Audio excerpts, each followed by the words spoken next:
இப்போ இந்த செங்கோட்டையன், நாஞ்சில் சம்பத் அப்படின்றவங்கலாம் உள்ள வரும்பொழுது, அப்போ தாவேகால இருக்கிறவங்க ஆல்ரெடி இருப்பாங்கல்ல. அப்போ அவங்களுக்கு எந்த மாதிரியான ஒரு வேல்யூஸ் வந்து கம்மியாகப்படும்?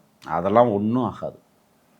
மாபெரும் பழுத்த அரசியல்வாதியைப் போலதான் ஒரு பண்பட்ட தலைவராக தலைவர் விஜய் அவர்கள் திகழ்ந்து கொண்டிருக்கிறார். அவர் பண்படலைன்னா இது போன்ற மேன்மை மக்களை உள்ளே இழுத்து விட முடியாது.